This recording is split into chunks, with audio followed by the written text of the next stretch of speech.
Hey everyone, it's Army Gaming. Welcome back to the channel and welcome to Monster Legends. Finally, after so long, I am finally doing a video on the PvP Galactic Tournament 4 usage data for the mid-season. So let's see where everything is at. Man, I think I probably missed one or two. Maybe it hasn't been that long. I'm not sure. I've just been having trouble recording. So hopefully we get to see where Monster Legends is at. I imagine not much have changed, if I'm being honest. I think the meta is still going to be basically the 3-4 fire and light monsters, right? The Elvira, the Cherub Cupid, the Serpentex, Uriel. So we'll see. So let's see. A huge shout out as always to Monster Legends Competitive Wiki for putting this together. Link in the description to the blog if you want to check it out for yourself. Hello everyone. So ML, am I right? Yeah, stuff's happening. Controversial stuff I personally must say I'm not a fan of. RUSD is a huge pain now. So since I made that video talking about the rank up survival dungeon and my thoughts on it, I haven't been playing it that much. Every now and again I'll dabble in the galactic one just to accumulate some extra cells, but as much as I really want to max out some monsters, I'm like, what's the point? I'm not gonna use them. Like my oh gosh, what's his name? The first Tails monsters, Jellotron, George Lotto, whatever his name is. I really want to max them out, but I'm also like, I'm never ever going to use them. And now I recently got Lamuna thanks to an event that SP did. I think it was a frat event. So I got Lamuna and enough to take her to rank 1. And she's another one that has the whole cold blood mechanic and can deny, but it's like, I'm never going to use her. So what's the point? It's kind of what I'm feeling right now. The Walking Dead collab was a bust. Nearly no good monsters are releasing. It feels PvP meta is still very stagnant. Yeah, okay, so yeah, I'm probably right there. Yeah, Daryl just got released. He's fun to play with, has the Pierce mechanic, but again, you gotta really rank them up if you want to utilize them. Alright, ML has hit a pretty bad rut right now.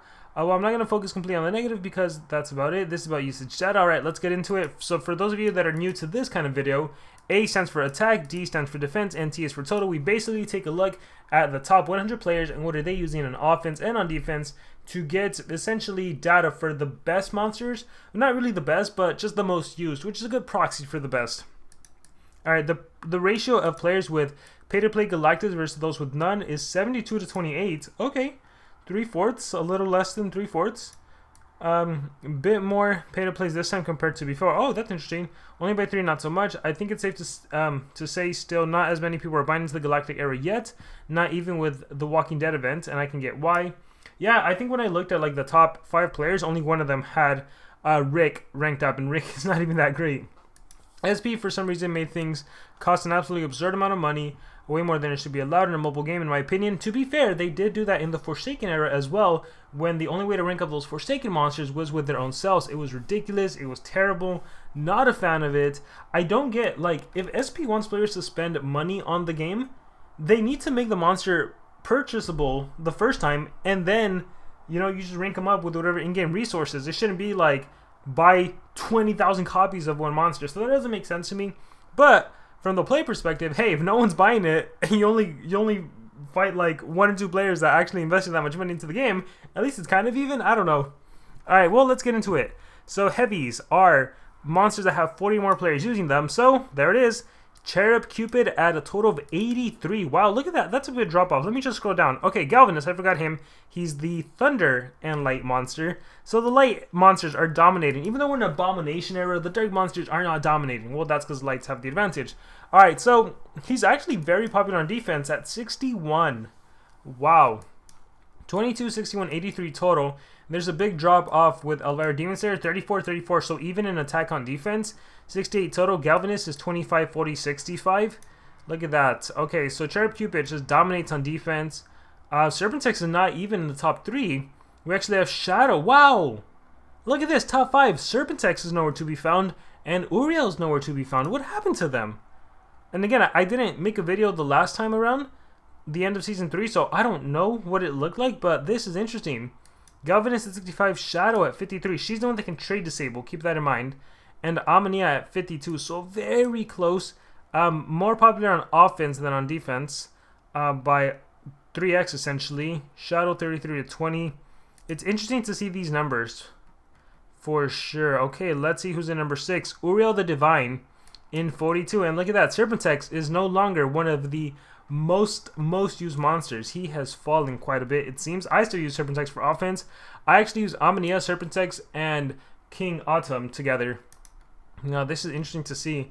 23-19. So even in terms of just defense, we're looking at first place, second place, and I think it would be third place, fourth place, fifth place, unless there's someone else that has more. Serpentex is down here to 34-21 on offense. So in terms of offense, oh wow, in terms of offense, it's actually Amania, the most used offensive monster, followed by Shadow, so the turn transfer monsters, because even you are barely at 22, you're at 34, and you're at 21. That is crazy. There's the King, so that's the monster I use. Mother Telica, interesting, 6, 18, and 24. We're currently in a war, and players are using her. It's like Serpentex, Uriel, and Mother Telica. Alright, K911. This is one monster I thought about investing in for a while, and again, I'm like, I don't want to go through it. Lamuna, no way. Lamuna, 4-10 on defense. Again, she has that cold blood mechanic that can essentially possess whoever she wants, which is interesting about her, which is why I want to invest in her, but at the same time, resources-wise, like, I would love to max these out. And now I'm like, ooh, maybe I should, but who knows until we get a new era and then they just completely get wiped off. The mechanics that are going to last forever is always going to be trade disable, turn transferring, dodge area, which is why these monsters are such like top dogs. Then you have the evasion to the whole team, and then you have the pierce and revival. So you can just tell anticipation. You can just tell the kind of traits that last forever. Raris 6, 7, 13. Naradia, I'm pleasantly surprised how used she is. I have mine maxed out. I love using her. She can remove positive effects from an ally, get an extra turn. She can remove positive effects from the enemy, get an extra turn. She can trade disable one enemy monster, so perfect for those dodge areas. She can trade disable the whole enemy team, so an AoE trade disable. Or she can cleanse, she can give immune to torture, she can heal. I love using her. She is amazing. You have Monk. He stops the revival, so you can counter Uriel in a sense. Chill Long. Tell me how a monster so old is still used by 5 players in top 100. That is interesting to see. Wow. There was a time when this monster was the #1 monster with absolute 0. He would freeze everyone. Yeah, it'd be like remove positive effects, AoE remove positive effects, everyone is frozen for 2 turns thanks to absolute 0. Forge Labs has revival, can do the triple damage, double damage buffs. You have Slab, top monster, Dark Volt, defense, Elf. She's actually, I feel like she's been in quite a few events now where SP has given her out. So here's the thing, even though the rank up survival dungeon has been nerfed, SP is giving previous paywall monsters a lot more readily. They're more readily available than before. But the problem is, how do you rank them up without the rank up survival dungeon? So it's a double-edged sword. You have Sparkus, taunt monster, Algata, dodge area, triple damage buff. Fropsy, he's another one I want to invest in, rank him up, but no chance. I'm assuming the same player is using this guy on defense. Yeah, I'm pretty sure this is just like an uncommon monster. Anticipation, Fruit Taster. It's so crazy. I'm a Legendary 3 League, and I actually fought the Triple Nature pack again. The Fruit Taster, Poseidon, and Slumster. I was pleasantly surprised. You have Snowgrowth, the Megataunt monster. Give him 7 sins. He has revival, so if he dies, he comes back to life. Shiv, such a powerful extra turn attacker. If you have a teammate that has Sigil, she can basically just keep attacking, because every time she kills someone, Sigil kicks in and you get your extra turn skills back. If not, you only cycle like 4 times in a row. Pure Pandov, we all know Pure Pandov. Falsarius, Megataunt monster, Artifact monster, Turn Transfer monster, Fireful. He didn't catch up as much as the other Turn Transfer monsters. I like him a lot. I believe he himself has immune to torture, and then he can give a random buff, he can Turn Transfer. The problem is he has no revival relic, so when he dies, he's dead for good. You have a Forsaken monster, Xmas, and then Fillers, Teddy Bomb, Dodge Area, Lord Inheritor, Dark Uma, Taunts, Brain, I don't know what he does, Lucky Clint, Anticipation, Cruel Electric, very powerful attackers, and we scroll down. Slumster, yeah, so these monsters don't really matter towards the end. Yeah, but let's scroll back up. This is interesting to see. Wow, Cherub Cupid taking the top. Remember when Uriel was like 91 players were using him?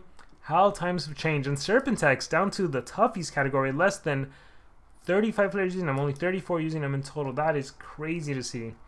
Alright guys, so it's nice again to look at the usage data to see what is changing. This is new to me for sure. And then I think seeing Mother Telica, K911, and Lamuna was also a shock to me. But I want to hear from you guys. What do you guys think? Let me know. This was also a huge shock to me.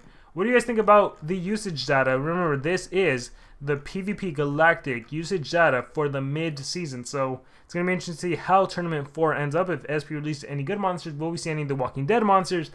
I don't know. What do you guys think? Any thoughts, comments below. Thank you very much, and remember to subscribe.